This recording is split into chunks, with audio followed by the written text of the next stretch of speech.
President Tinubu, Danish investor, discuss expanding Nigeria-Sweden partnerships.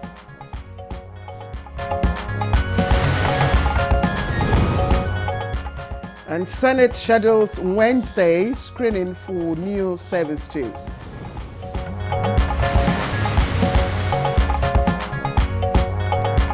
Information Minister reaffirms Nigeria's religious tolerance during CNN interview.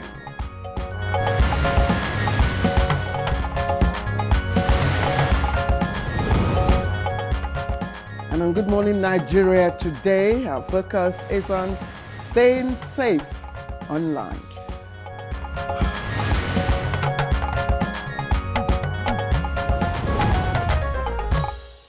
So Claire, how safe are you online?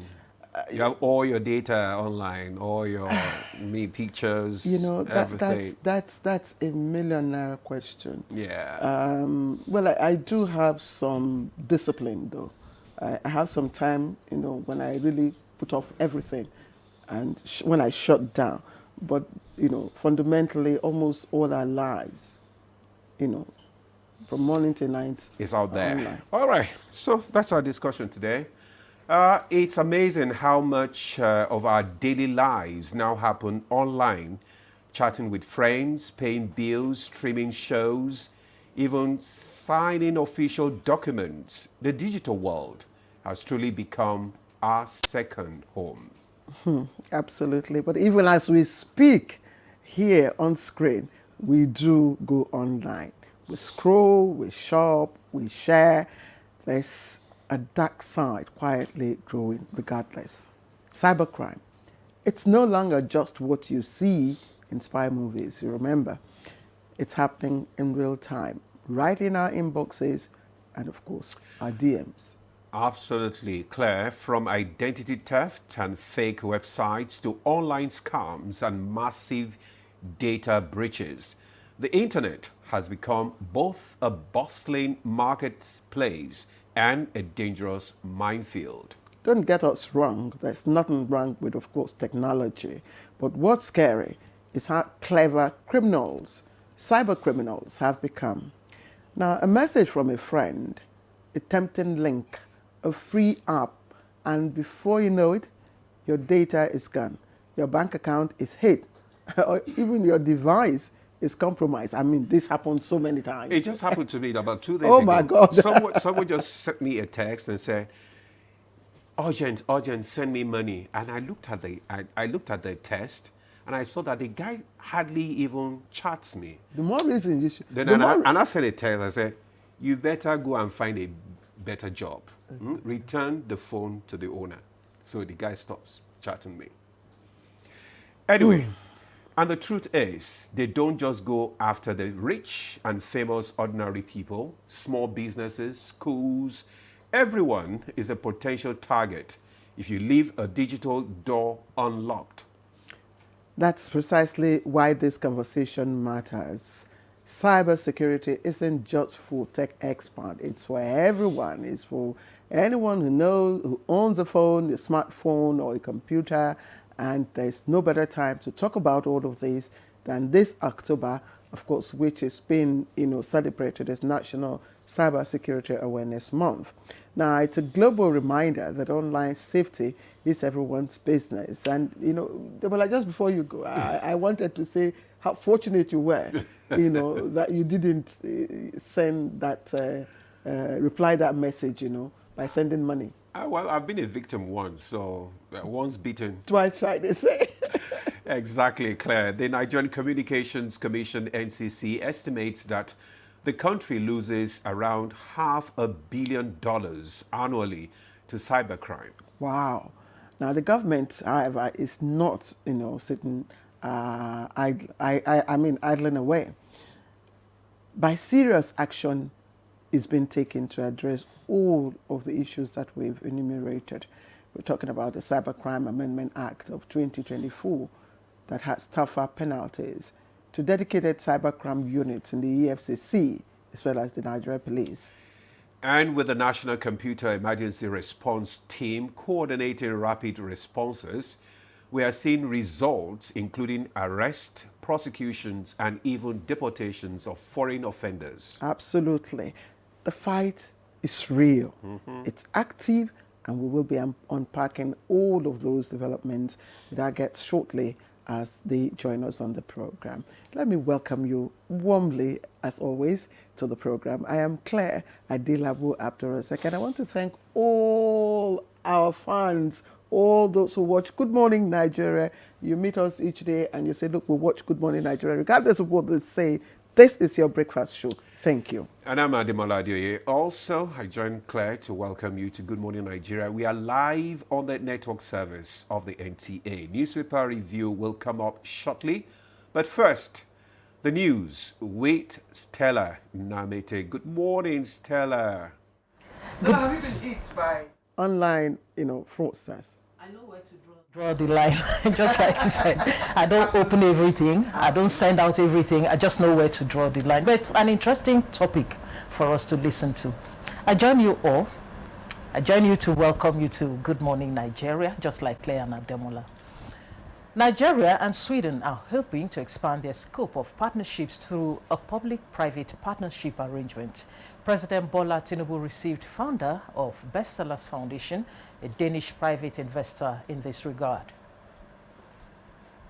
And seeing what we can do, we clearly see opportunity, we see the talent, we see the creativity. And particularly innovation and digital economy and cultural value and sporting is one of those aspects of Nigeria that we are trying to nourish, and we will partner with you. Senate has slated today, Wednesday, for the confirmation screening of the Chief of Defense Staff, General Olufemi Oluyede, and the new service chiefs. The Senate resolves to fast-track the process to enable the appointees commence work immediately. We all know the implications of Nigeria being delisted from this grey list, and the benefits to dovetail to ordinary citizens who do business with the international community. The House of Representatives has passed for second reading a bill to amend the Proceeds of Crime Act 2022 to provide a unified legal framework for the recovery, management and disposal of proceeds of crime in Nigeria. The bill is proposing several amendments which include protecting the rights of the whistleblower. It will recognize virtual assets and digital proceeds of crime by establishing a national confiscated wallet for the virtual asset to be managed by the Central Bank of the Federal Republic of Nigeria. It will equally provide for whistleblower and witness protection mechanism. Meanwhile, the Minister of Information and National Orientation, Mohammed Idris, says Nigeria is a tolerant country when it comes to religion, and called on the global community to ignore the negative narratives by alleged criminal elements about the country's security. The minister was a guest on CNN and re-echoed the efforts of the government within the last 2 years in securing lives and properties.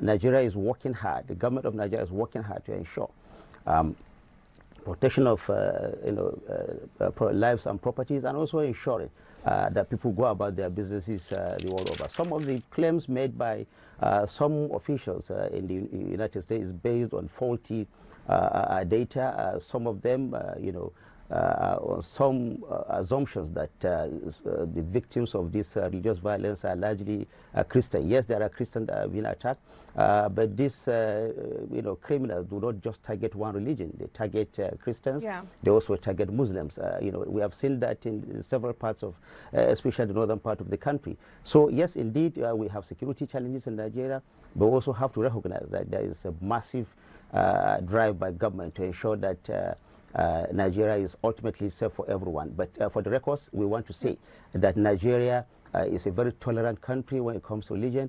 We don't want these dangerous narratives to go on, because criminal elements and some of these extremists are driving this narrative and pushing people to believe that Nigerian Muslims and Christians are fighting each other. This is not the case.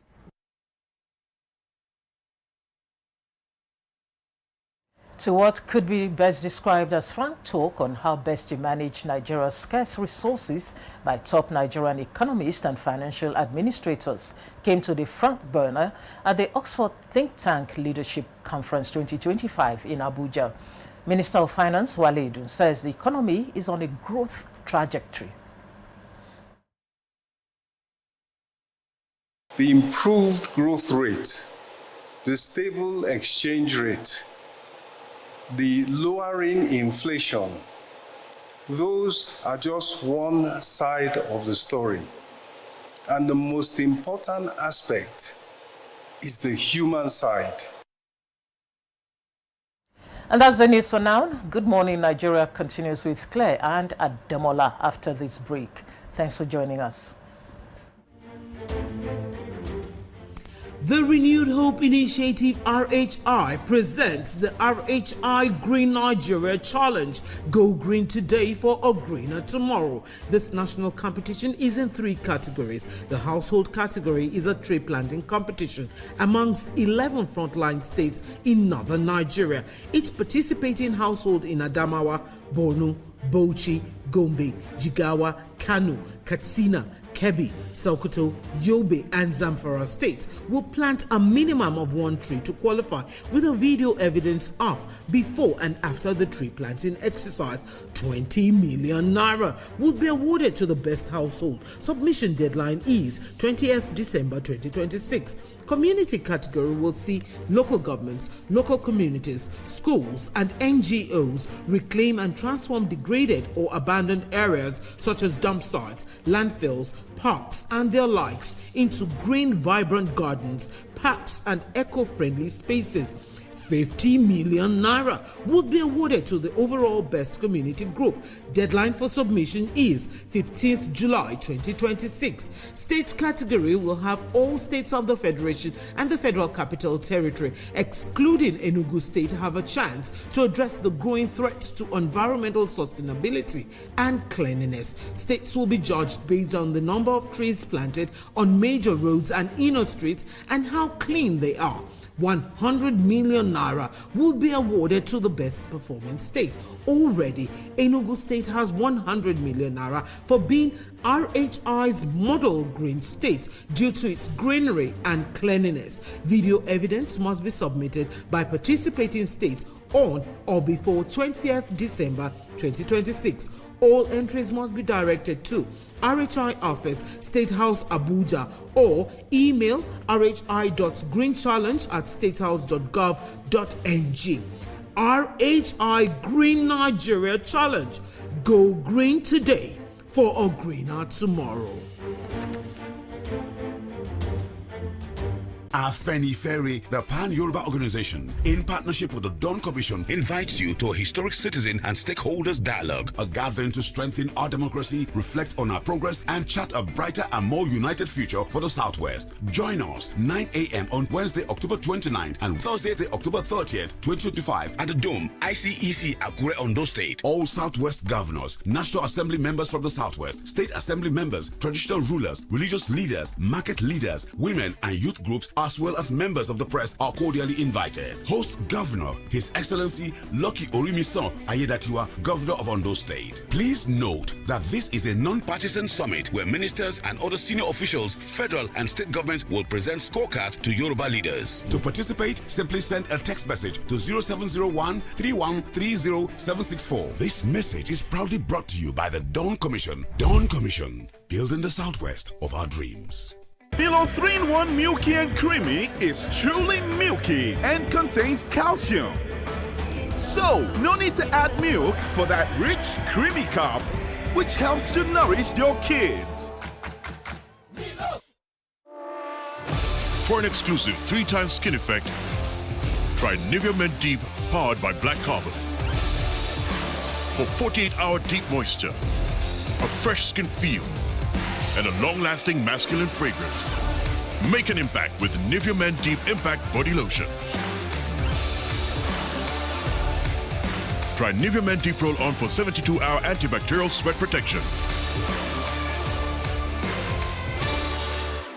Little body, big moves. Little brain, big learning. Your little child is eager to do big things. Every sachet comes with the nutrients they need every day. Made from natural grains, contains protein and fortified with iron to support their physical growth, learning, and development. So you can fully enjoy your little one's big moments of growth. Lagos, Port Harcourt, Abuja. The city is moving. New voices, heavy drip, all heart. From the streets to the stage, this is the next Afrobeat star. Yo! What are we here for? Let's Afrobeat star! Let's get nasty! And the talents from all over showed up to own the room.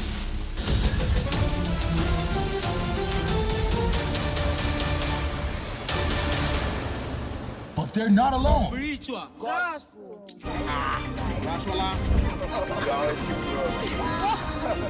All chasing a slot to face the judges. Puffy T, SARS, Andre Vibes, P Pride. Catch next Afrobeat star on. What wakes you up in the morning? Is it the sunrise? Is it the alarm? No. It's your dream that wakes you every day. It's what drives you like a powerful engine. That's why you start strong every day with the rich, creamy taste of Nescafe 3-in-1, carefully crafted from selected coffee beans. You're on your hustle, and you won't stop until you succeed. Start strong, finish strong.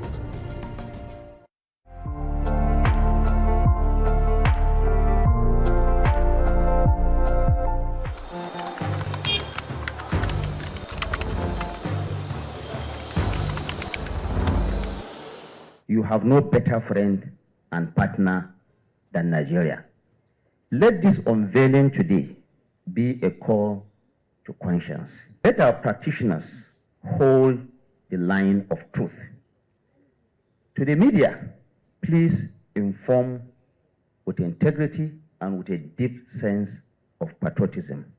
To our public officers, communicate with transparency. To citizens, please let us speak with empathy. Let us come together to become the voice of responsibility, the voice of the world that heals division, that inspires hope and drives development.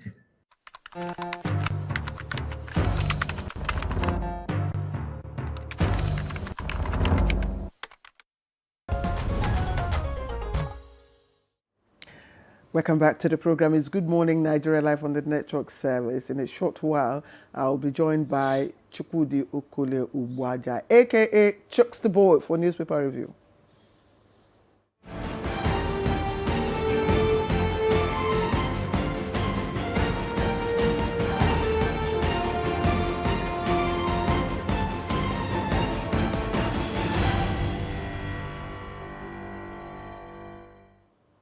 Well, our newspaper reviewer, Chukwudi Okole Ugbaja, is here. Good morning, Chucks. Morning, Demola. Claire, thanks for refueling my braggadocio, my zeal, my gusto, my what again? You know, whatever positive thing. You called me Chucks the Boy after a long time. I feel good. All right, thank you. So let's quickly take the Daily Times. The Daily Times is leading with, of course, security matters in the upcoming Anambra governorship election. And it says that 45,000 police officers will be deployed to Anambra governorship election to secure that election. It's right there on the front page. And you have, of course, the picture story there. That's with the president and chief of staff and other foreign dignitaries right there. Now, VAT states to earn 4 trillion naira more annually from 2026. That's Oyedele, and U.S. revokes Nobel laureate Wole Soyinka's visa. Now, Senate to screen new service chips today, and federal government prioritizes made in Nigeria goods for ECOWAS free trade liberalization scheme. I thought, Chukwudi, I thought you could look at, well, maybe that, which is very important, prioritizing made in Nigeria goods for the ECOWAS free trade liberalization scheme. You know, that's quite... Yeah, I tell you, there's no way you cannot depend on your environment to survive. You know, no man is an island. But the point is that till you become self-serving in positive terms, to some extent, you don't really become economically independent to a large extent as well. So when you talk about things like this, it only goes to suggest that a more stable economic platform is being created, you know, within the sub-region for people to now begin to realize their dreams in terms of not just bettering self, but leading to better infrastructure, better education and the rest of it. So it is quite something to be saluted if we engage action that will take us out of the doldrums, as it were.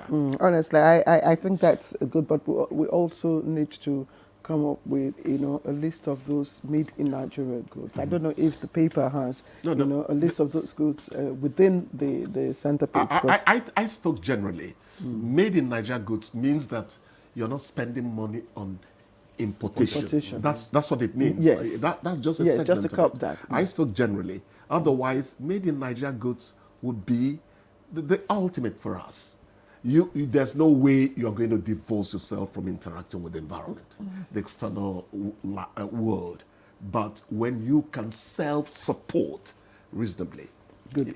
Two stories before they were like two stories. The one is just a little above the lead story on Anambra. Nigeria imposes how much now? 11.5 security levy on international flight tickets, and the other is by the foreign minister. The federal government vows strict vetting as 170 foreigners applied for Nigerian citizenship.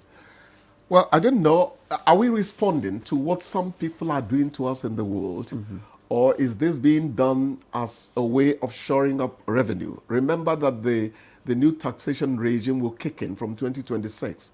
Government targets more revenue. As I said the other time, it is not money from Texas that government actually depends on to run the state of Texas. It is actually tax that brings money to Germans, to the UK people, to Americans and the rest of it. That's where Nigeria is trying to go to. Demola's complaint is, the one that they give me no reach. This tax matter, I like it, but do I really have enough money to give?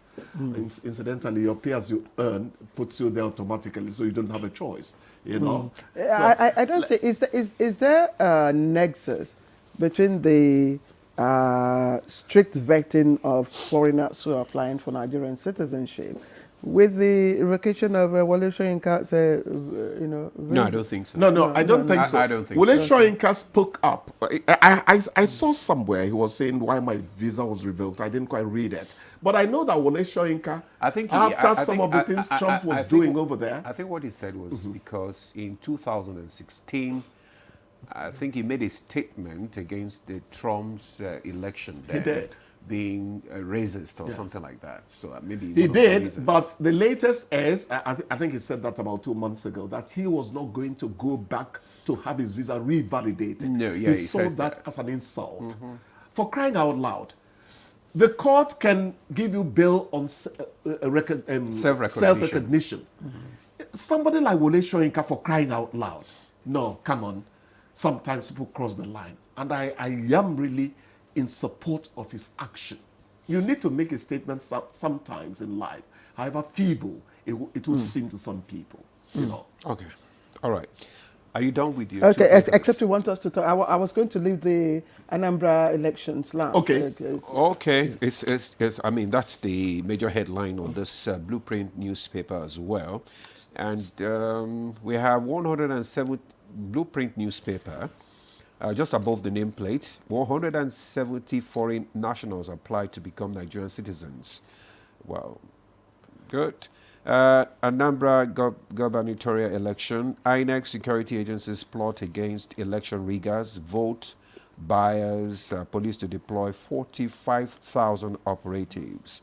INEC readies with 24,000 personnel. Delay in fuel subsidy removal, cause of current hardship. Emir Sanusi, reform gains already touching the poor, vulnerable. That is the Minister of Finance. That's Wali Adu. Rising foreign reserves signal Nigeria's recovery path. Yes. A report. Turn to page 8. You want to comment on this? Which of them now? Delay in fuel subsidy removal, cause of current hardship. You know, Sanusi would always come across as the gadfly. You know, he speaks independently, and he does speak factually sometimes within what I know. I don't know the economics he knows. What are you saying sometimes? Because I can only judge what he has said that is easy for me to comprehend. Okay. His economics is far higher than the O-level Adam Smith I took away. You understand? The higher the price. Yes. Price is the meeting point of demand and supply. And you said that with your chest pushed out, as if you have said something bigger than what God would put down in the world. Anyway, the point is this. The question I ask, why didn't we then remove it earlier? Right from Jonathan's time. Remember 2012 and all that. Let's not start a fight again, and you know. But the president said something the other time that fuel subsidy was actually a scam. So when Sanusi is saying they should have removed it long earlier, ago, you know, is it remove it from scammers or remove it from actuality of is being paid to subsidize fuel? We need to know those details. But we are happy that eventually we seem to be taking it in our stride. Because initially when it happened, particularly as it also happened with the floating of the foreign exchange, we groaned expectedly. But it seems to be easing. I just want to point out that I just read the first paragraph of that story. The emir, I don't think the emir is trying to fault the present administration. I'm not in No. He said the cumulative consequences of its failure to remove fuel subsidy more than a decade ago. So what we are going through now is the failure of what we would have done decades ago. Long ago. But Edu is also saying that regardless, that the gains, are beginning to be visible, that it's touching the poor and the vulnerable. Yes. We're talking about some of those social safety nets that have been put in place. And of course, what our economy is doing now is bouncing back. It's understandable. And the forex is rising. It is rising. Yes, it is rising. You would speak naturally to make the president and the minister, finance, make them happy, know that they are doing well. But trust Sanusi, he also went on to say, don't just reform, cut waste and the rest of it, challenge leaders on accountability, economic discipline. It depends on the angle an editor wants to take. Precisely. All right. So let's. You're doing well, Chooks. You're doing very well. Demola, please, Demola, please. Don't let him. Just one second. Quickly. Yes. Anambra election. The barring vigilantes, non-state actors, and police to deploy 45,000 operatives. INEC readies 24,000 personnel. Just speak to this with the hindsight of what usually happens, in the Southeast during elections. Yes, the point is that most of the time these things are rehashed before elections. When I hear people say Anambra is going to be a litmus test for what will happen in 2027, I said that is just a little segment, a little tiny segment of it. The greater Nigeria is bigger. At the end of the day, let us have electoral reforms well ahead of time. It is at the root of every other thing. Then you will now expect implementation of what the lawmakers have ratified and the president has signed. The question is... Yes, sir. Anyway, we are signing off. You were signing him off. No, he was going to break his own resolve. We'll discuss it. All right, we'll take a break now. When we return, the issue of cybersecurity is our focus. Stay with us.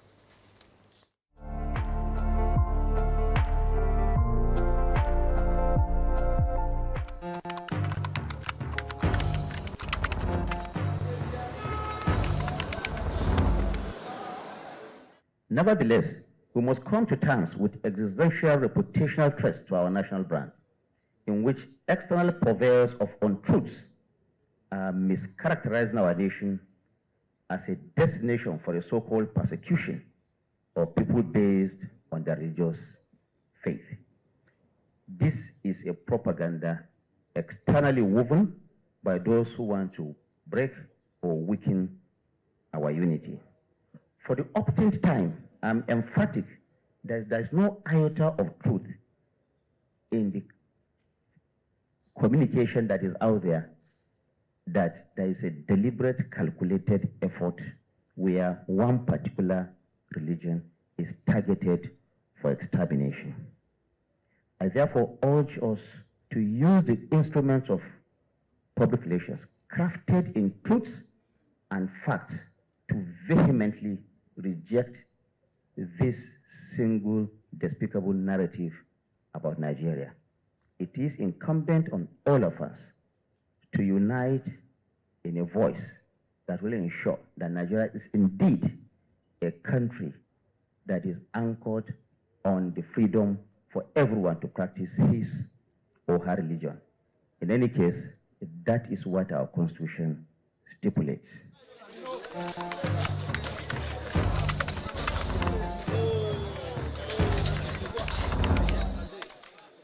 Afenifere, the Pan-Yoruba organization, in partnership with the Dawn Commission, invites you to a historic citizen and stakeholders dialogue, a gathering to strengthen our democracy, reflect on our progress, and chart a brighter and more united future for the Southwest. Join us 9 a.m. on Wednesday, October 29th and Thursday, October 30th, 2025 at the Dome, ICEC, Akure, Ondo State. All Southwest governors, National Assembly members from the Southwest, State Assembly members, traditional rulers, religious leaders, market leaders, women, and youth groups, as well as members of the press, are cordially invited. Host Governor, His Excellency Lucky Orimisan Ayedatiwa, Governor of Ondo State. Please note that this is a non-partisan summit where ministers and other senior officials, federal and state governments will present scorecards to Yoruba leaders. To participate, simply send a text message to 0701 3130764. This message is proudly brought to you by the Dawn Commission. Dawn Commission, building the Southwest of our dreams. And the National Productivity Order of Merit Award goes to... The only tomato paste manufacturer to win the National Productivity Order of Merit Award by the Federal Government of Nigeria, endorsed by the Association of Private Medical Practitioners of Nigeria. This is an evidence of 100% natural goodness. Eat healthy to live longer. Buy now and enjoy up to 20% discount. Tomato paste, the taste of Nigeria.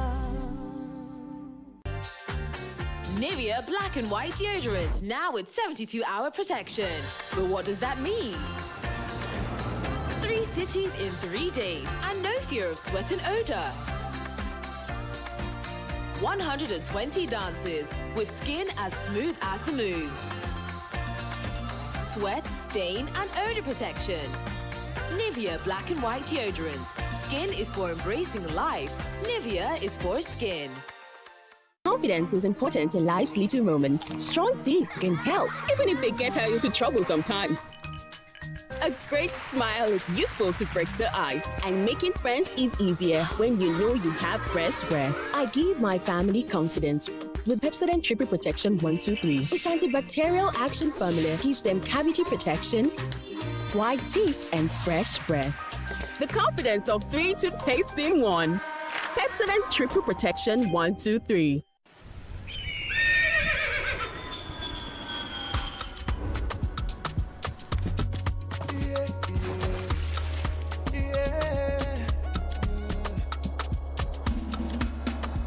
From the Atlantic across the savannah to the Sahara, we rise, a land of the free, we know they tire. We dream great, our spirit is undying. Resilient, rooted like palm tree, we swear in colors, we undying demand. We make solutions, we ignite passion, yeah. Education is unique, we are more than just a nation. We are Nigeria, strengthening unity, we know they carry love. We are Nigeria, together.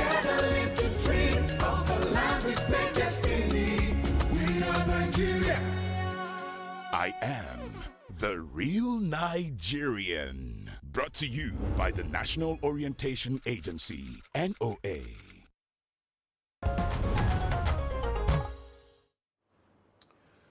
Thanks for staying with us. You're still on to Good Morning Nigeria on the network service of the NTA. Just before we bring in our guest for our conversation on staying safe online, let's take this background report by Joseph Orten.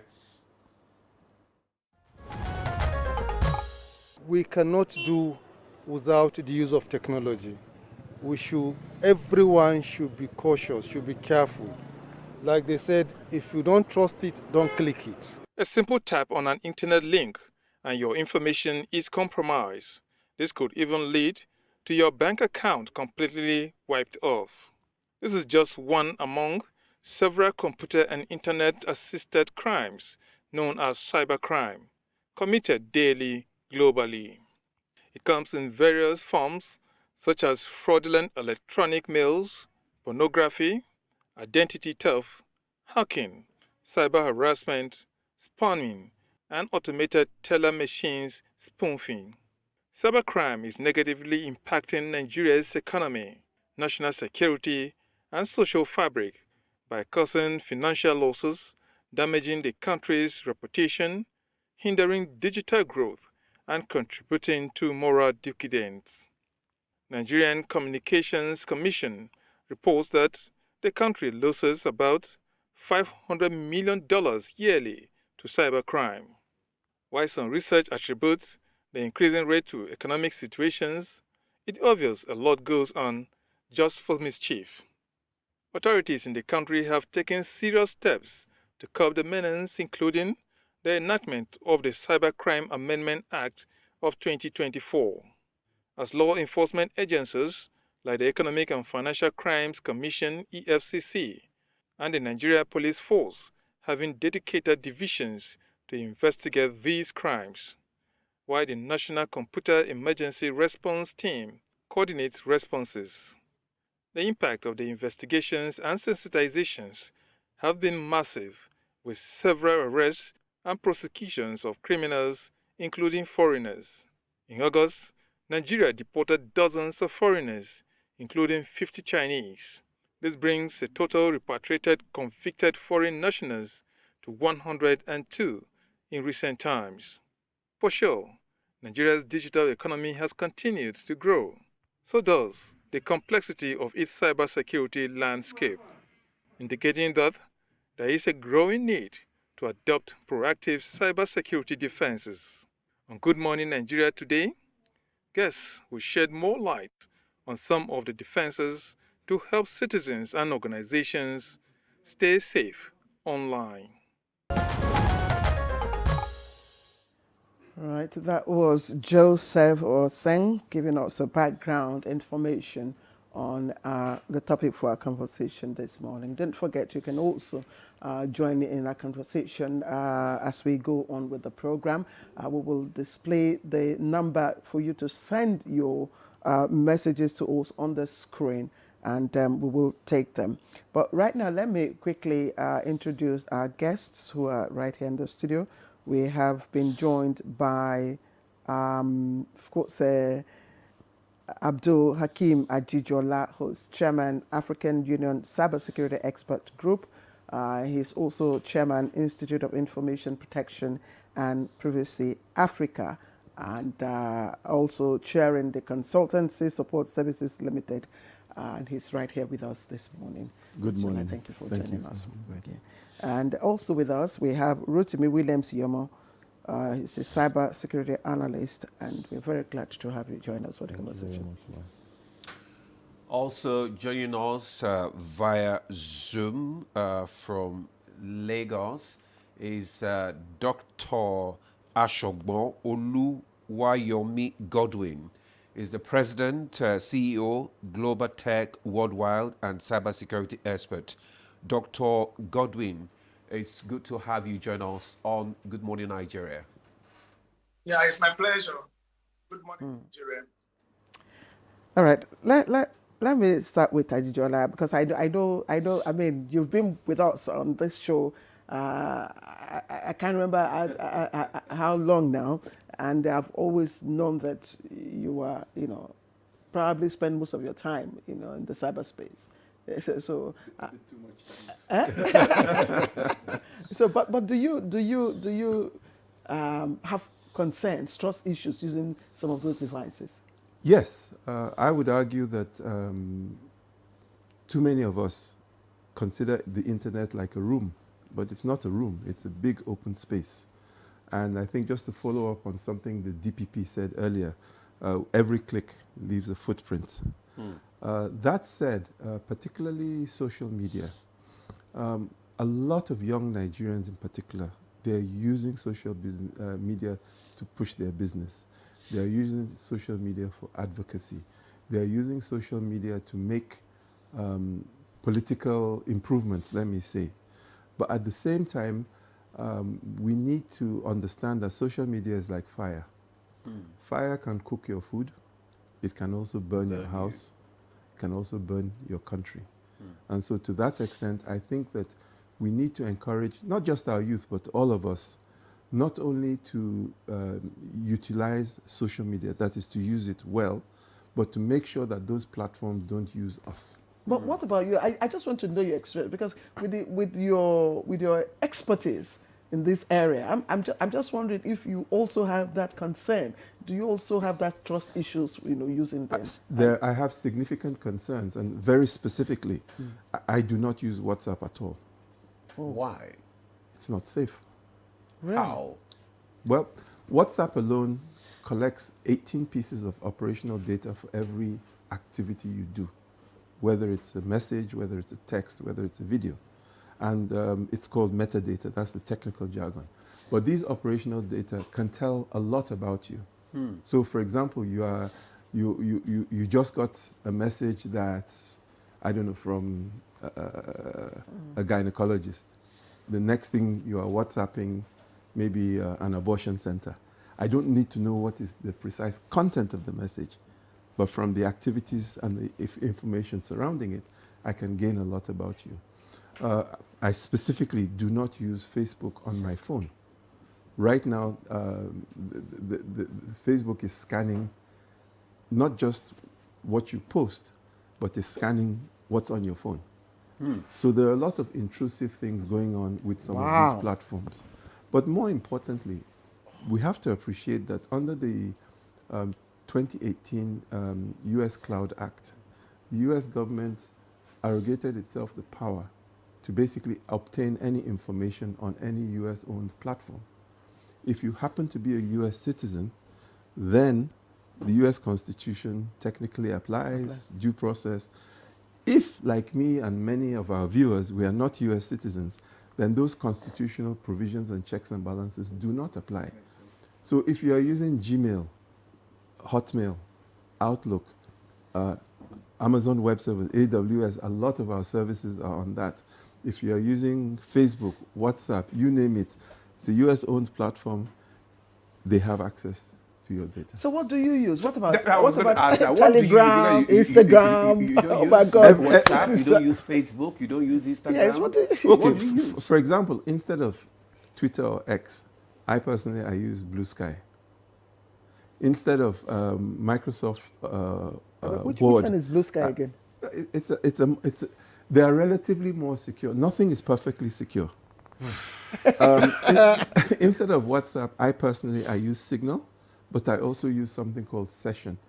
And Session is a little more complicated, much more secure, but Signal, by and large, is much more secure than WhatsApp in terms of the Signal app. I'm not trying to market any of these things. How come we don't know all this?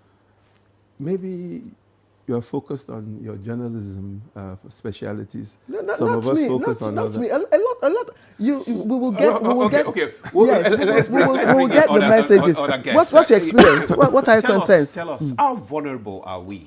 Okay, thank you very much. You mentioned certain things, and I think we share the same belief and the same opinion. For instance, you hardly see me on Facebook. I have an account there, but you hardly see me there. On Facebook? Yes. on X, most times I just go there maybe to. Sorry. How is it that you have an account, And but you don't hardly see you? Just Okay, explain that. So some that of this account I created them when I was way younger, and sometimes around 2006, 2007 thereabout, when I joined Facebook. But over time, as I get to learn more in the cybersecurity space, I started seeing some of the downsides, just like you mentioned, of these social media platforms. The number of information they collect. We are the market, because it is the data they collect from us that they sell.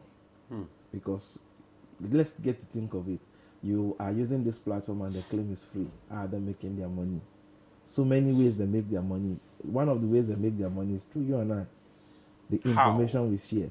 Now, one of the things they try to do, the way the social media algorithm works, is that they try as much as they can to keep you there. So one of the thing is like this: if you are on X and you spend a second, let's say looking at a football picture, and you spend another 10 seconds looking at a picture of a lady that is naked. At the end of the day, you get to see more of naked ladies. Absolutely. Just even without, you discover that even people you don't follow, platforms you don't follow, you get to see their posts. Yeah. You now get to see more of those kind of pictures. So they try to understand what you like, just so they can keep you more on these platforms. Yes. And because they want to keep you more on the platform, you started thinking of it this way: we are actually the market. They are trying to sell these things to us just so we can spend more time. And that is the reason why you see that you want to spend 10 minutes on X, you end up spending 1 hour on X. Because things that interest you keep popping up as you scroll through it. The question is, how secure are these platforms? There's a popular saying in the cybersecurity space that if it's 0 and 1, then it is vulnerable. Provided that thing is coded, right? 0 and 1, it makes it vulnerable. We know that there is no absolute security anywhere.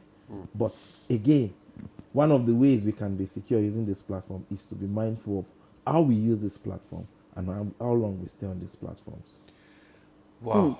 Okay, I think yes, I think the guest yes, Dr. Ashogbo. Dr. Ashogbo, what are your? I mean, I'm getting frightened because by the time you go off WhatsApp, you go off Facebook, you go off all of these X and Twitter platforms, the world no longer becomes a global village. Now you become blind to yourself. So I'm just wondering, what's your own perspective? Most of our activities now they're on WhatsApp, on Precisely. I mean, our meetings, when we everything. thought that WhatsApp is probably the best. I mean, in terms of safety and all that, and encrypted. Your messages are encrypted, so your messages are yes, that your messages are encrypted, so they are safe. I mean, Doctor, what's your perspective? Yes, I think the experts in the House have done justice to a large extent. But my own angle to the stay safe online will be looking at the email section, the email communications. As you all agree with me that the cyberspace is subdivided into 3 layers. Layer 1 is the surface web. The layer 2 is the deep web, while the layer 3 is the dark web.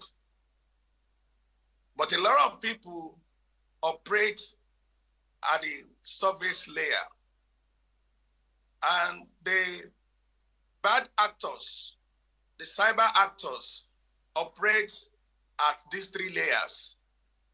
And their main objective is to see how the well-meaning Nigerians can be a victim of their operations. The email, as I've said, is the central post office of all our communications. Even if you are using WhatsApp, without your email, your registration with them will not be completed. If you are using Signal, your communication will not be completed. Any of these social media platforms, you must enter your email. So if your email address or email box is not well secured, then you would be prone to attack. So I will be looking at how can you secure your email being your central post office. If you permit me to let you know that if a message is sent by someone, the message goes to the server of that particular company before the server of that particular company send it to the server of the recipient. So if sender A send how are you to send to receiver B, then the server of sender A received it first before moving the information to the server of the recipient. Between this section, attack can come in by the cyber actors. And how do you ensure that this very mail is secured? Because if your mail is hacked, everything about you will be hacked, irrespective of any social media platform you are using. So we advise that our email should be well, secured, and that is the area and the angle I will be dwelling on this morning. So let me permit others to speak. Thank you. No, Dr. Ashokbon, let's stay with you. Can you tell us how can we secure our email? I mean, before we come back to the studio, just give us a brief. For instance, when a mail is sent, the mail is sent through a protocol. Let me paint a scenario of those days night post. I want to send a letter to my mother at the village. I will take it to the night post office, to the post office. And they go into the box, look at the destination address, and send it to my mother. This could take 3 days. It could take 1 week. It depends on the distance from where I drop the message. Unlike today, we now have, email, electronic mail.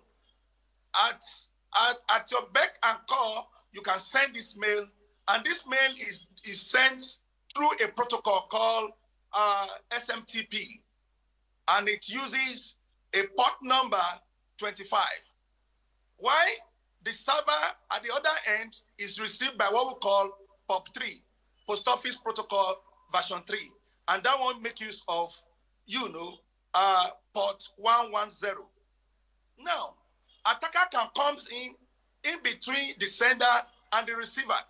When they come in from the sender's angle, we call it SMTP attack. When they come in from the, receiver's angle, we call it POP3 attack. Now, the question is, how do we now secure our email? Number one, there are 2 types of mail. One, private mail and public mail. The likes of Yahoo, they are public mail. The likes of Gmail, they are public mail. If you are doing anything, if you are having a very sensitive data, don't store it on any of these mails. Why? Because they are public mail. They are public environment, they can easily be attacked. If Google is attacked today, your mail will be attacked. If Yahoo is attacked today, your mail will be attacked. And that is why we advise that don't store sensitive information or send sensitive information through this public mail. Now, the other hand is the private mail. The private mail, this is owned by companies. For example, I can say info@globaltextworld.net. That is a private mail. I can store my information there. I can secure my information. I can do a whole lot of things with that information. Now, if you don't have a private company to host your private website or email, then what do you do for those who owns the public mail? Number one, make sure you enable 2-factor authentication, 2FA. Make sure you enable 2-factor authentication. This is very, very key. Number two, make sure before you open any attachments, ensure the attachment is verified. How do you verify the attachment? If you are there, you can pick your biro to write. We have a software called Virus Total. We call it Virus Total. VirusTotal.com. You go to that website, you copy the link of that attachment, paste it on Virus Total to verify what the attachment is all about. Take, for example, you have not applied for a job in a company, and they are sending LPO to you that your LPO has been approved to your email. Do you apply for a contract? So what warranted you opening an LPO or an invoice on your mail? So if you are greedy, you fall a victim. Because I want to tell us that I'm an ethical hacker. When we develop a payload called virus or malicious software, the main headache of every hacker is how will this payload get to the victim? How will it get to the victim? That has been the headache of all hackers all over the world. So one of the ways they try to get it to the victim is through their email box by attaching it and send it to them. So don't open an attachment without verifying the attachment. Even if the mail is sent to you by a trusted person, by your MD, by anybody, because we have what we call man-in-the-middle attack. You make sure you verify it. And also verify and you discovered malicious options or link among the reports given to you, don't go further to open such mail. Number 3, when you receive a threat mail that your email is about to be shut down, your email is affected, your email has a virus attack, click on this to rectify it. Don't click it. These are tricks of hackers. These are tricks of the cyber predators, because they knew very well that once you see such a threat information, you are going to click, and as you click that link, it moves you to their own fake site where they have, more tools to deal with you, to extract your information. I still have more, but let me allow us for now. Thank you. Before we come back, please, before we come back to the studio, I know Ajijola and Rotimi will want to say a lot more. I'm just wondering, the perception, I may be wrong, is that most like Yahoo and Gmail you've talked about, I mean, very common, commonly used by everyone. The perception is that these are very high-end, secured mail that have, the latest technology to prevent hacking. Although yes, we've heard one or twice when such attacks were recorded. But I mean, is this a wrong perception? How is it that the private mail system is more secure than this too? Yeah, the private mail is more secured because there are a lot of protective measures the organizations would have put in place. Number 2, the private mail is also secure because it is not the blue eyes of the cyber actors.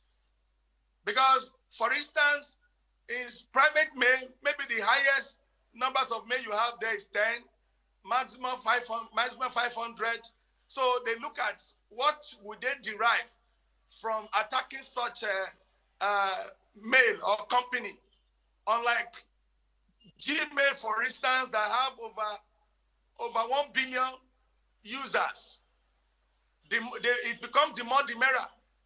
Like, for example, we have a tool called the Harvester.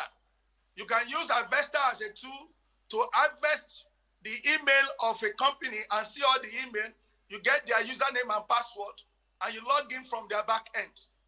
If they do that for 1 billion users, there is no how they will not find about 1 million users having one credit card information or the other. So I can say that the eyes of the hackers does not really go to the private organization, one, unlike the public, email.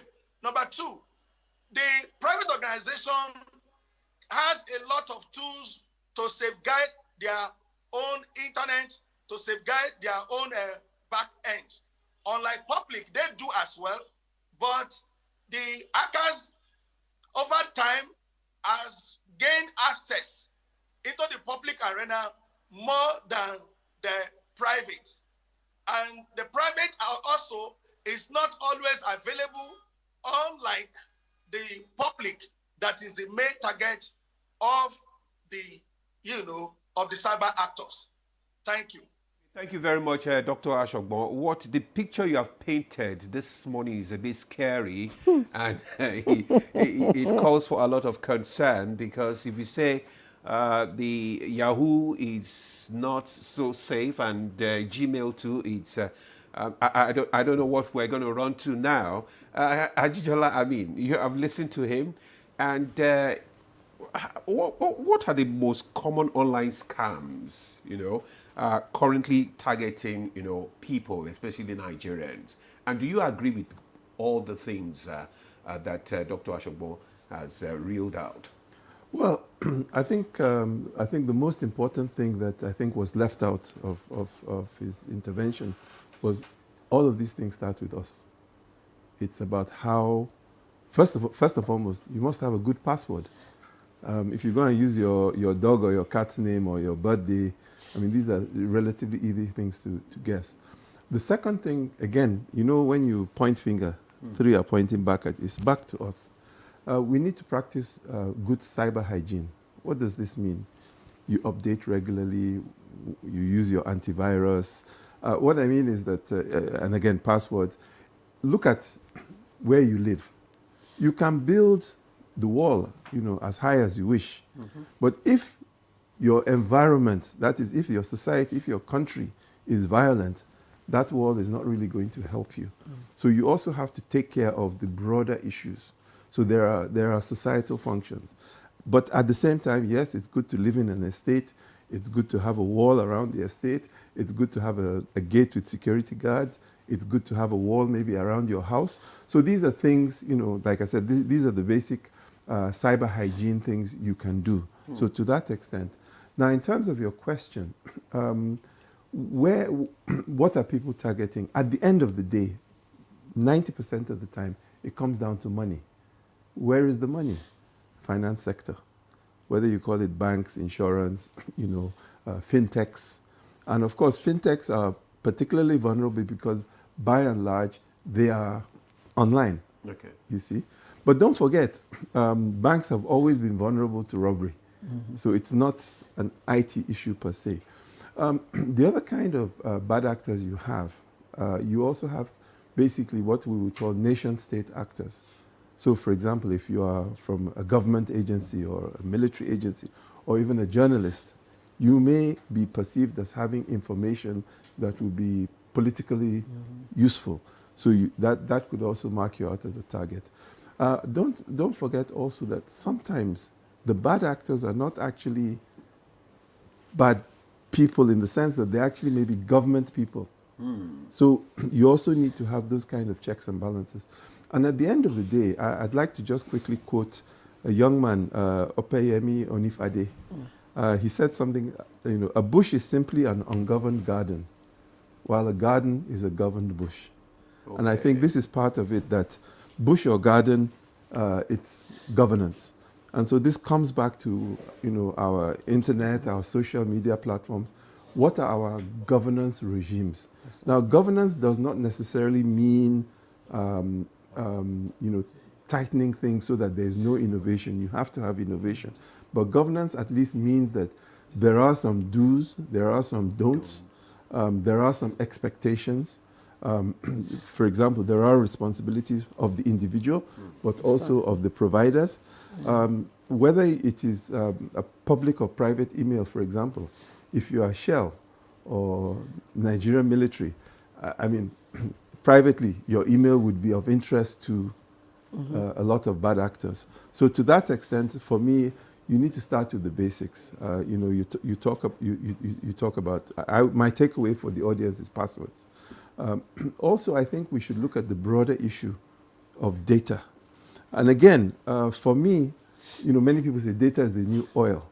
I would modify that a bit and say data is the new soil, as in dirt. And whoever controls it controls the harvest. And so what you are seeing is why some of these platforms are becoming problematic is because there's a big push globally for people to develop AI-driven solutions. And big tech, in order to do AI well, needs a lot of data. Where does it get the data from? It gets it from you and I. And that is why, like Rotimi said, the algorithms, for example, on X, simply are monitoring and trying to accommodate to feed you what it thinks you need. But at the same time, quote unquote, in exchange, it's taking your data. And I think just to build on what Rotimi also had said earlier, if a product is free, please appreciate you are not the customer. You are the product being sold. It is your eyeballs for the advertisements that the marketers are selling. Wow. Wow, I honestly, I'm just lost, and I totally agree with you, because I was going to ask you, the gap.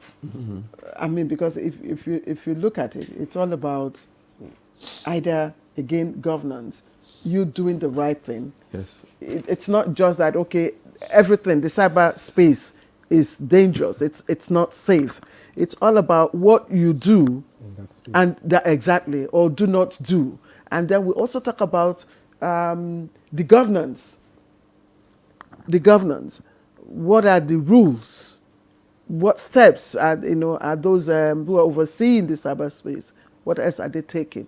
What should the public know about how to use online materials? But let me even ask you before we even go further. Sometimes when you make stopovers at the airport or cafe or hotels, you're provided with free Wi-Fi and all that. Could that also be a trap for data collection? Okay, it is a trap. I have always run campaigns on the use of public Wi-Fis, right? There is absolutely nothing you're doing on a public Wi-Fi, or what we call free Wi-Fi, that someone with tools sophisticated enough, with the skill set, won't be, someone at the back end with the tool set and the skills won't be able to see all of the information, all of the transactions you're carrying out. So one of the things in those campaigns we run for use of public Wi-Fi is that mind what you do while using public Wi-Fis. For instance, if you must use public Wi-Fi, there is absolutely no reason why you should carry out things like internet banking or mobile transactions on public Wi-Fi. On public Wi-Fis. Though there is this exception that says if you must use it with VPN. But again, how many of our users use VPNs? Sometimes they just want to quickly connect to, let's say, their office, and they just look for a Wi-Fi close by and they connect. To them, it is fast. And one thing I've come to observe with Nigerians is that when they see the term free or public, they enjoy it so much. That is when they want to update all of their softwares. That's when they want to download all the things they need to download. And the more you spend time on these platforms, before now we used to say that if it is HTTP, it is not secured. Now there are platforms that is HTTPS that are still vulnerable. Remember I said initially that if it is coded in 0 and 1, it is vulnerable. I work as a cybersecurity analyst. We carry out VAPT every day for product and services.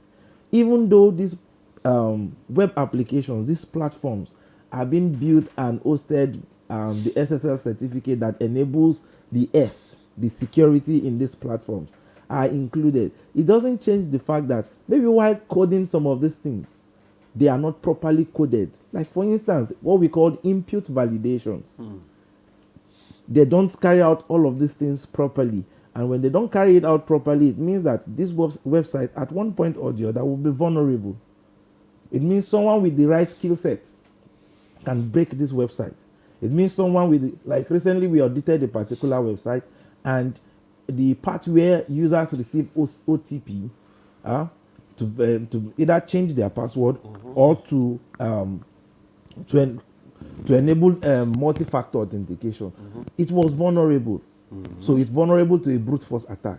It means someone can guess the OTP. There is no limit on it, so you can just keep trying as much as you can for that OTP. And we're using tools that will enable us try as much as we can. So the tool just kept trying, a particular tool kept trying, and it eventually got the OTP of that particular web application. So sometimes we think that provided that this website has HTTPS, it is all secure. But at the same time, we as the end users, we have our roles and responsibility as well to play. For instance, if you are using some of these platforms and you are also connecting to a public Wi-Fi, it means that someone with the right skill set, with the right tools, can eventually, Doctor mentioned recent, while he was talking, that there's what we call man in the middle attack. It is these tools and the skills that makes someone in the middle.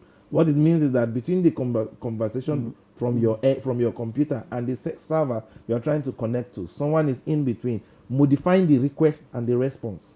So while they are modifying it, you think you are getting this response from the server, and you are getting, not knowing that you are getting this request from the person in the middle. So at the same time, with the same skill, with the same tools and the same skill set, those encrypted information you have entered, like your card details, your credit card details. Let's say, for instance, you are making transaction online. You have entered your card details, your CVV, your expiry date, and your card PIN, and you think they are encrypted on this platform. Someone will still take time and decrypt all of these things. Sorry, Rotimi, you know what you people are reeling out this morning is worrisome. I mean, I know few people that they have vowed that they will never use this app, or they will go straight to the bank and do their transaction. Don't come and tell me that I must use Apple, that kind of thing. Because this is one of the reasons why they have decided not to get themselves, be a member of all these, exposed to all these apps, all these, cyber crime. So what's the way out? No, before you even go to the way out, before you go to the way out, like there's a lot they need to unpack for us. Yes, you're talking about, you've said so much, but what about the information, your very vital information that you store on your phone, your NIN number, your all those things, are they also at risk? Well, provided you have it in a digital device, they're at risk. But again, these are some of the things we need to do, right? Doctor mentioned that you should update your softwares regularly. When there is a software, it means that the manufacturer or the developers of this product have seen that there is a gap. So they're trying to fix it. So they fix this bug, these security loopholes. They roll it out there as patch or security update. Users, our role now is update your applications, your softwares regularly. At the same time, it is also recommended. How do you know when to update? Most times when there is update, there is usually notification for those updates. Okay. You can just, for instance, I am an Android user. I use Android devices and Windows devices, Linux devices. Those are some of the ones I use. Now, when using all of these things, whenever there is update from Play Store, there is usually notifications. I've enabled notifications just so they notify me when I need to update my WhatsApp, any of these applications I have on my phone. The same time, Windows software I always enable automatic updates. Not just, but even though it downloads, I don't install automatically. Sometimes you may still need to review based on the environment you are using those updates on. Okay. So update your softwares regularly. It is also important that you use antivirus softwares as well. Some of these antivirus softwares will help you in the sense that there are certain websites you want to go to. they will not allow you access those websites. Like in my organization, the kind of antivirus we use is an endpoint protection, an EDR rather. It is endpoint detection and response. And with the help of other technologies we have, when you click certain links that are malicious, it will block it and tell you that this particular URL you are going to is malicious. So use a good antivirus software that will help you prevent all of this phishing and malicious websites. At the same time, enable multi-factor authentication. We have shouted it again and again and again. I remember this month, the month of October, is National Cybersecurity Awareness Month. And the team also is staying safe online from the Cybersecurity Experts Association of Nigeria. Now we are trying to stay safe online, but one of the ways we stay safe online is to enable multi-factor authentication. These platforms have enabled multi-factor authentication. They have seen it because security is also evolving, just as this technology are evolving. But even when you do the two-step verification, this thing, you still get, people still get hacked. He mentioned initially that there is no absolute security anywhere, right? There's what we call, in the concept of, in the cyber security, there's what we call security hardening.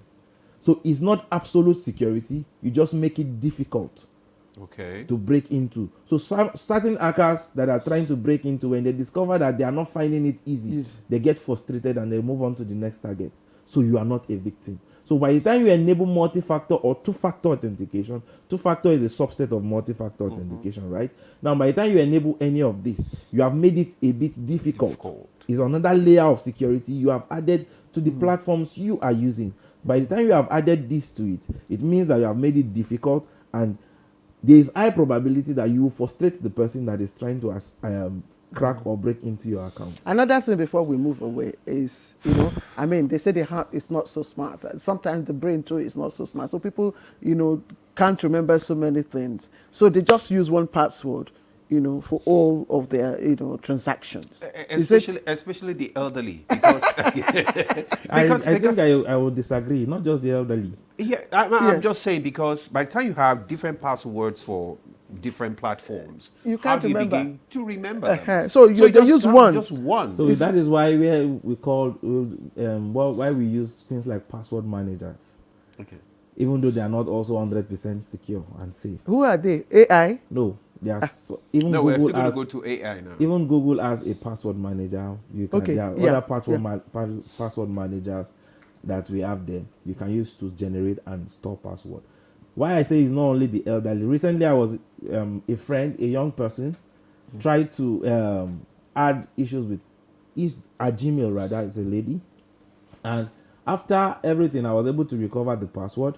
Recovering the password, I was trying to change the password. So when trying to change the password, I just decided to check for some security features that Gmail has.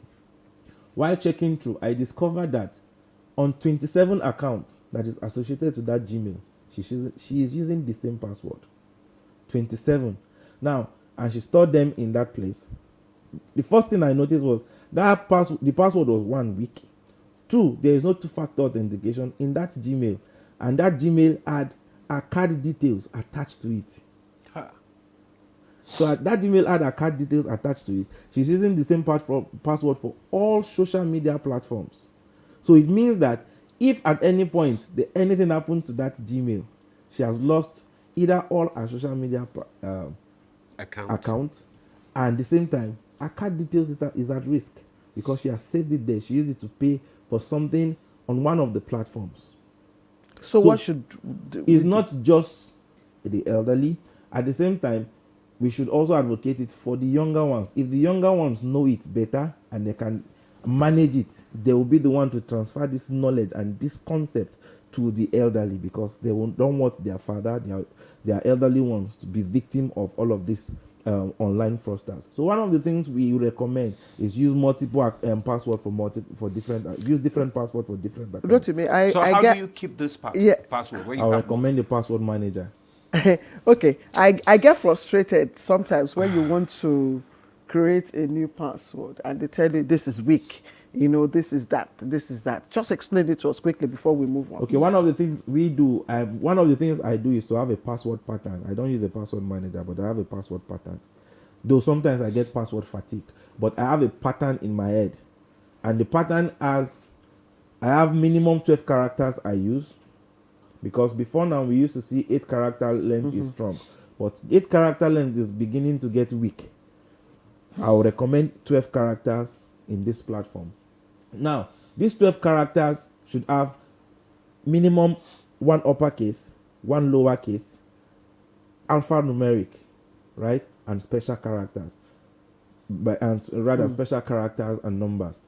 Now, what I do is to have a pattern in my head. Nothing related to my name, nothing related to my pets, nothing related to my address, nothing related to my date of birth, nothing related to. So how do you remember?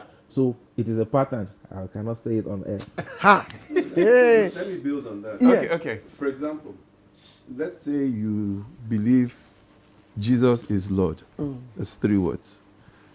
What's the first? J. J. Of the I. second, Lord. I. Okay. L. L. So JIL could be your password. You could now say, what's the first character of the first word?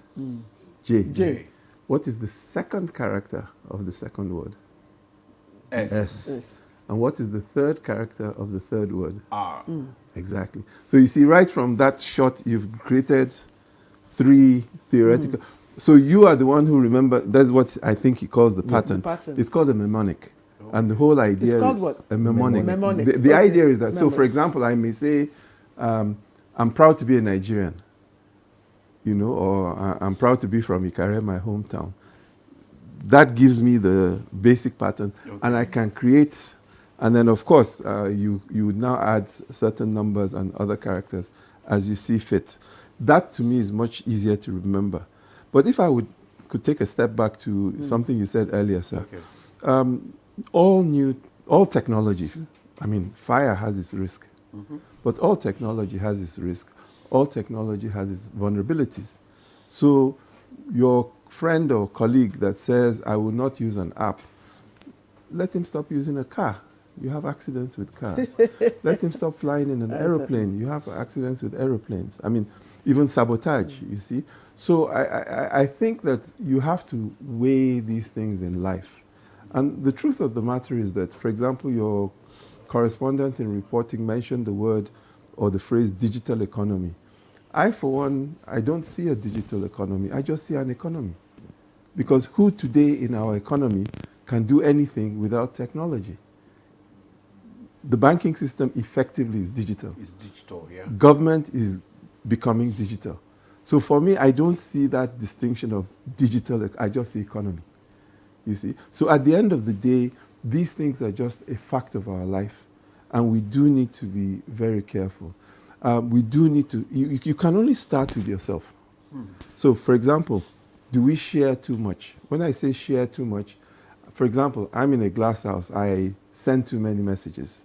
But at the same time, the question is, do some of us share too much about ourselves? What my wife did today, what my dog did yesterday, what my child... For example, our phones that we carry have become so sophisticated. The cameras are so sophisticated that you are warned. When you are taking pictures, do not put the face of your finger up. Like we all like to do this. Okay. I'm guilty of this. Because from a distance, you can zoom in on the picture. It's of that quality. You can actually take the fingerprints. Let's stop this thing. All this, exactly. Stop it. Yes, when we're taking pictures. But my point is that wasn't a problem 5 years ago. Yes. It evolves. And I think the idea is that as people, as a society, we too must evolve. We must, and that's the reason we are happy to be here, because there needs to be an awareness. We don't want to scare everybody with gloom and doom. There are risks. There's risk, even just being alive is a risk. Ajijana, hold on. Okay, ma'am. Hold on. Let's bring in Dr. Godwin just before we take our break. But Dr. Godwin, quickly, please. I hear, Ajijana and Rotibi, they've mentioned it, and... we have not even talked about AI. No. Most times they tell you, cloud, save this in the cloud, backdate your documents in the cloud. And I keep wondering, sometimes I just look up and say, where is this cloud, please? Can you explain this to us? And is it also at risk, to be hacked? Can you please take the question again, please? I mean, Ajijola and Hakim and Rotimi, they've mentioned it, in the course of our conversation. This cloud, and we're also advised backdate your documents, your photos, and all of those in the cloud. Sometimes I just look up, to the sky, and I'm like, where is this cloud we're talking about? And is it also at risk, of hacking? Yes, when you talk about cloud in cybersecurity, we talk about the virtualization of the data centers of different network vendors. For instance, in Nigeria, we have OneGov. OneGov is a cloud service of Nigerian government powered by Galaxy Backbone. We also have Amazon Cloud that they call AWS. We also have the Microsoft Cloud that they call Azure. When we talk about cloud, we talk about their data center being used to deploy service needed at any place, anywhere. It is not necessarily that the information is stored in the cloud. No. The data earth. Oh dear. Okay, but maybe I hope we get back to him. And okay, let's take a break now. So when we come back, hopefully we would have resolved the glitch. The Renewed Hope Initiative RHI presents the RHI Green Nigeria Challenge. Go green today for a greener tomorrow. This national competition is in 3 categories. The household category is a tree planting competition amongst 11 frontline states in northern Nigeria. Each participating household in Adamawa, Borno, Bauchi, Gombe, Jigawa, Kano, Katsina, Kebbi, Sokoto, Yobe, and Zamfara states will plant a minimum of 1 tree to qualify, with a video evidence of before and after the tree planting exercise. 20 million naira will be awarded to the best household. Submission deadline is 20th December 2026. Community category will see local governments, local communities, schools, and NGOs reclaim and transform degraded or abandoned areas such as dump sites, landfills, parks, and their likes into green, vibrant gardens, parks, and eco-friendly spaces. 50 million naira would be awarded to the overall best community group. Deadline for submission is 15th July 2026. State category will have all states of the Federation and the Federal Capital Territory, excluding Enugu State, have a chance to address the growing threats to environmental sustainability and cleanliness. States will be judged based on the number of trees planted on major roads and inner streets and how clean they are. 100 million naira will be awarded to the best performing state. Already, Enugu State has 100 million naira for being RHI's model green state due to its greenery and cleanliness. Video evidence must be submitted by participating states on or before 20th December 2026. All entries must be directed to RHI Office, State House, Abuja, or email rhi.greenchallenge@statehouse.gov.ng. RHI Green Nigeria Challenge. Go green today for a greener tomorrow.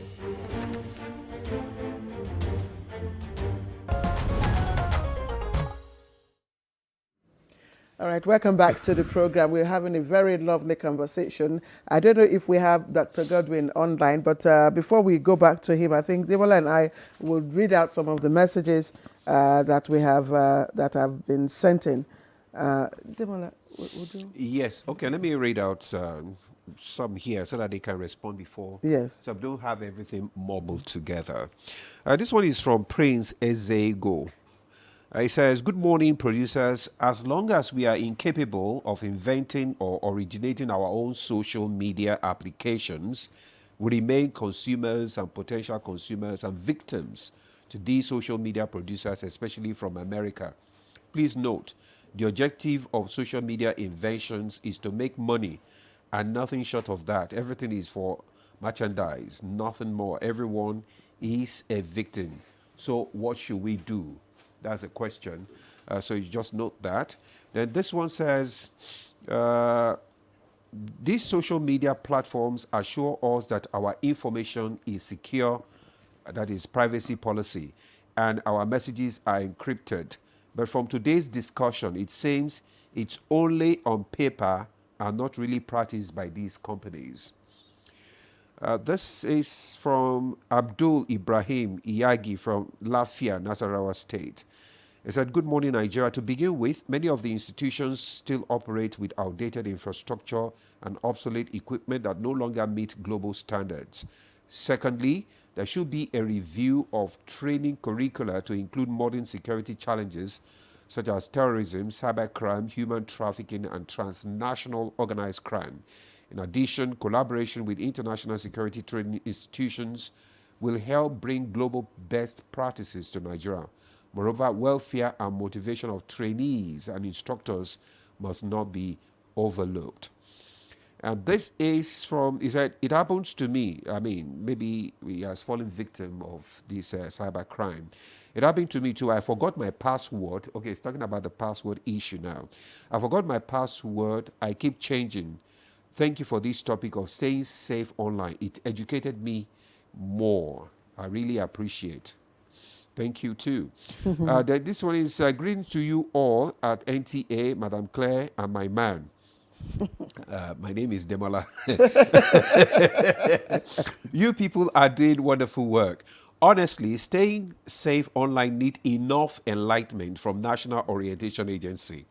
Well, let them start informing both rural and urban area in all media houses. Radio, NTA is doing so well. Cyber security is now rampant in Nigeria. God bless Nigeria. This is from engineer Idris Nuran Adeniro. Rotimi, you want to respond to some of these comments and questions? Okay. Starting from before we come back to starting from the part where we are consumers, it's unfortunate we are still consumers in 2025, right? I think we had a program on Saturday. We were talking about AI, smart homes, smart home safety, the do's and don'ts, right? And somebody brought up a conversation, and we were talking about the CNIs using products from, let's say, countries like China, and looking at some of the regulations in China where they can still have access to some of these devices, irrespective of where these devices are sold to. And we started thinking of it, and one of the thoughts that came to my mind is, if we have local manufacturers in Nigeria where they produce this technology, we'll not have to go to China. So I think we'll beg we'll beg Nasini, because that is one of their mandates, to mandate local technology, to anything that is related to science and tech, right? So at the same time, we should encourage individuals, organizations in Nigeria. Let's see how we can build platforms where we can securely communicate within Nigeria. But at the same time, if these platforms are coming up, just like one of the comments said, that we still lack resources. If we want to do an analysis on how much it will cost to set up platforms like this, the infrastructure that will hold, is not just development alone, right? If you are developing, there are so many factors you put in place. Now, the infrastructure that will hold this information, the infrastructure that, let's say we have about 200 million Nigerians, the infrastructure that will house 200 million Nigerians at the same time. So you start thinking about the capacity, the bandwidth, and all of it. How much will it cost? Are we factoring that into our budget as a country? Are we mandating, or we should encourage private public partnership, just so we can achieve some of these things? So these are some of the analysis we have to sit down and look at. And by the time we sit down and look at all of these things, then we start looking at how safe our information as Nigerians can be. Then we start looking at how we can implement the amended Act of Cybercrime 2024. We start looking at the Nigerian Data Protection Act of 2023 that is overseen by In fact, by the Commission. That's wonderful, because you just talked about the 2024 amended act. I was going to talk about that. I mean, but please just respond to this. Because most times you delete a message, they say delete for everyone. Is it deleted? Yes, or it's just like forgive, but you don't forget. Okay, in cyber forensic, I remember when we were back then in school, FUT Mina, we were taking a course and we had to visit CS2. And one of the things we got to learn from cyber forensic is that provided that information is on a digital space, even if you delete it, it is not actually deleted. Right? What it does is that it just leave a sigma notation that this space is now available for use. So there's so much, the part we are actually going into, there's so much information you can get when it comes to forensic. And that is why I usually advise people, even down to your phone and your car connecting while driving, it can serve as a means of gathering information about you in the law court. When you connect your phone, your mobile device, and your car connecting, even if it's by charging alone, connecting to the USB port to charge your mobile phone, it is enough to land you in jail. How? We'll talk about that. It's part of. Let me take other questions because there are other. Okay, very quickly. I think Prince brought up a very important issue of dependencies. We have to appreciate there will always be dependencies. You can't get rid of them. But these dependencies are not just your dependency, for example, on foreign technology. Your dependency on electricity. You know, there are certain things like that. Also, I think it is important for our viewers to appreciate that when you post something on a platform like Facebook, it's like going to put your post on the billboard at Ojuelegba. I mean, everybody's going to see it. And unfortunately, no. But those that are connected to you, because sometimes you enable your privacy. Yes. But the point is that you still run that risk, because I think, as one of the questionnaires said, this thing is about profit. And for example, today it is well known that the biggest gatherers of intelligence information are no longer governments. It's the private sector. So we're in an age of surveillance capitalism. That is how Zuckerberg and others make their money, through surveillance. So at the end of the day, we all stand at the same battlefield. Our best defense really is verification, awareness, and trust. We have to do those things for ourselves. Let's not forget Dr. Yes, Ashokbo, yes, but so let's quickly take the questions. This one is from Akinlabi Joseph. What if the virus total suit is also a hack designed to view our personal data, and how sure is Dr. Godwin about that the site isn't also for scamming people? Dr. Godwin, if you're listening, this question is for you in just a moment.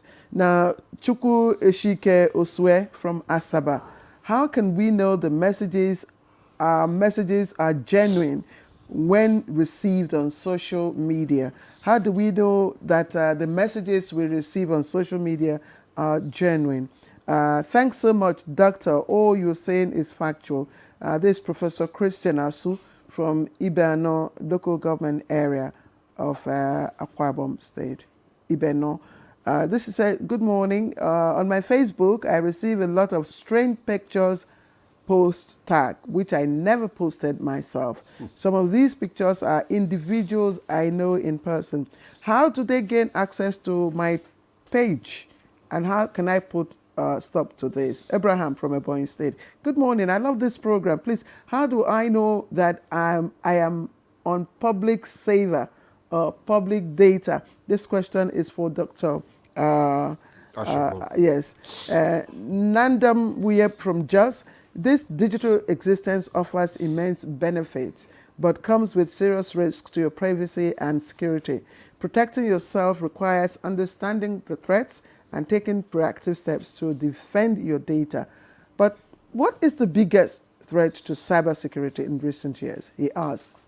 Thank you for your service. God bless Nigeria. Nandam Uye. Good morning. Well done, Mr. Rotimi. My question is it possible to track my ATM card through Play Store I linked it with? I subscribed to Facebook, but I'm concerned if anyone has access to it or can it be tracked. Good morning. This morning topic is very important. It creates awareness on staying safe online, internet phishing and online related compromise calls for serious concern to all. People need to make their passwords secured. That's Yusuf from Bauchi. Oh my God. Okay, I just take this last one. Abdul Ibrahim Yaji from Lafia in Nasarawa State. A number of questions. How can you identify a fake social media profile? What are phishing emails and how can you recognize them? How can you avoid being scammed while shopping online? What are some warning signs on an online scam? What safe online habits should students develop for research communication? Some of these questions I know we have our guests have touched, but let's go to Dr. Ashogbo online, joining us via Zoom for some of his responses. Dr. Ashogbo, you want me to repeat some of the questions? I think he heard. All right, ma'am. The summary of all these questions lies on the security of our personal measures. It lies on the security of our personal measures. Before I come to answer those questions, I want to make some contributions to the ongoing discussion. Number one, in the area of public Wi-Fi, there is something we call wall driving. When hackers want to hack an environment, they bring in their router, enable their SSID, and change the SSID to the name of the organization. For instance, MMA 2, the Murtala Mohammed Airport 2. When you get to that environment, you see MMA, hotspot, and the like. So all we need to do is to name the SSID, which a layman call it hotspot, but technically we call it SSID, Service Set Identifier. So, and they make the port open. You do not need to enter password to access such a Wi-Fi. Please, if you are in the public domain and you find such hotspot, please don't accept it. Don't click on it. Once you get an environment and you are not asked to enter the password, this could be a threat. So don't click. So that is that on the public Wi-Fi. In addition to hacking of the bank app, my contribution in that regard is that the bank themselves cannot stop this very menace in our society. So the only person that can stop it is you as individual. And how do you solve it? Any account that you have your life savings, do not attach mobile banking system to it. Do not attach app to it. Do not attach SSD to it. Disable all these things from that account. Because in as much as this mechanism are attached to your bank account, it makes your bank account vulnerable. And the money there can be cleared in a twinkle of an eye. Another thing I want to contribute, when the ATM issue was mentioned, there are 3 informations on every ATM. And whoever that have this information have the ATM, not the plastic card in your hand. The PAN number, personal authentication number, which is 16 digits, the expiry date, and the CVV, which is credit verification value. That is the password. Anybody that has this with them can easily withdraw money from your account. How many apps do we have on platform today that request for your PIN? None of them request for PIN any longer. So if I have these three details and you have the ATM card in your hand in Abuja there, I am the owner of the money in the bank. So please, we should try to avoid compromising our credentials with third parties. We should avoid, compromising our credential with third party. That is just that area. And in addition to what I recommend on the email protection, you should make sure you sign out anytime you sign in your email. Also, avoid signing up your email account on a different device or on third-party device. Try as much as you can to remove your email. One thing is to sign out. Another thing is for you to remove your email from the list. So do that. And finally, on that area, there is a common in Nigeria. You to register it. When you want to register a platform, for instance, and you automate with that platform, it is very wrong. Create another sign-up page entirely and use your email with a different password. But these days, you will see the company telling you to click on your email and automatically you find yourself in their environment. It simply means that your Gmail or Yahoo Mail has been transferred to the third-party company. In that case, they have all your details with them. If by tomorrow anything happened to them, your email will be compromised. I also want to give email has been compromised. You can know your email has been compromised by going to a website called Have I Been Pwned? Get to the site, Have I Been Pwned? You enter your email there and click. It will tell you if somebody else is in your email or not. Have I Been Pwned? Pwned is spelled as P-W-N-E-D.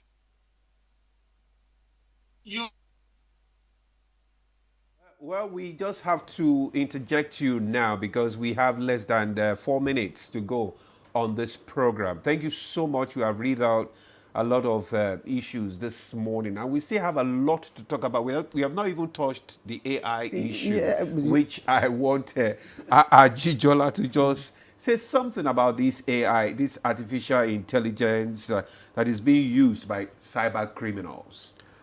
Well, if you thought it was difficult, it's going to get more difficult. The bottom line, I think, and this would be the takeaway to our viewers, critical thinking. Without that, you are going nowhere. Whether it's AI, whether it's social media, is the source official? Is it genuine? And sometimes you can tell. I mean, but there are times it is difficult. Because they use AI for, you just see yourself speaking and you are not the one. They clone you and your voice, everything. Absolutely. In fact, I'm publishing my late father's books as audiobooks, and I'm using my late son's voice to read his grandfather's books. Both of them are late. So it does have other purposes. But whether it's AI or anything else, you do need to look for inconsistencies. It's part of that awareness, critical thinking. And at the end of the day, there are outlets that are reputable. So when we talk about virus total, I mean, it is theoretically possible for somebody to clone it. But my point, I think Dr. Shogbo's point is that that's a credible site for checking. But there was something one of your listeners said that I think we did not emphasize enough. There is a need for constant and consistent review of curricula. I think this is crucial as a society. And also, I think it's very crucial that as a society, we try to collaborate more, whether it is, with CISHAN, whether it is with government, whether it is with NTA. At the end of the day, we do need to practice multi-stakeholderism, because no one group or organization can solve this problem alone. We have to work together. Okay, good. Just to note that we have not touched on a lot of aspects about this. Yes, and I do hope that we'll have a second part of this conversation. We've not looked at the laws, we've not looked at AI in depth, and then we've not touched on other issues, deeper issues. Curricular, like he said, we've not looked at it.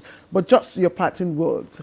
Do you think that data protection laws are strong enough? And what are the small but daily habits that we can embark on, for our own safety in 60 seconds or so? Okay, before I attend to that, just to mention other tools that I use to verify some of this platform. I use tools like the urlscan.io. I use hybrid analysis and quite a number of them to verify the integrity of attachments, the integrity of websites, the integrity of... There's even UIS to even gather some information, UIS.com, to gather quite a number of information about who registered that website, who owns that platform, and where it was registered. There are a lot that can be said when it comes to cyber security. I just wanted to mention something as well. I think you have 30 seconds. One of the message read that how you know that this message. Yes, this message. One of the way you detect phishing messages is it usually comes with sense of urgency. Yes. So much sense of urgency that you have to do this thing now. You have to do this thing now. I got one two days ago. Yes. I was telling my colleague. And that's why they're always sending you OTPs and send it back to them now. When it comes to the laws in Nigeria, I think one of the things we need to do in Nigeria is to even implement the laws we have currently. Okay. We don't enforce the laws we have currently. Some of the laws we have, like I've looked at NDPC and the NDPA, that's Nigerian Data Protection and the NDPC. Do we really enforce this, what we have in that act, on organizations that even collect data of the data controllers and the data subject? Do we even enforce what we have in that act? Okay, what are the small daily things that we need to do, to protect us? Just quickly. As individuals? Yes, as individuals. Well, I will still go back to what we have said earlier. Mind what you share online. Mind the amount of information you give out to people. Just like the doctor mentioned, the information you send on social media is like what you have pasted on a billboard out there. Rotimi, I have to thank you. I have to thank you, Rotimi. Thank you very much. Sorry, we will have a part 2, and then, of course, this is not my directive. The producer, the GM, will have to take that directive. But I'm sure with the depth of conversation we will have a part 2.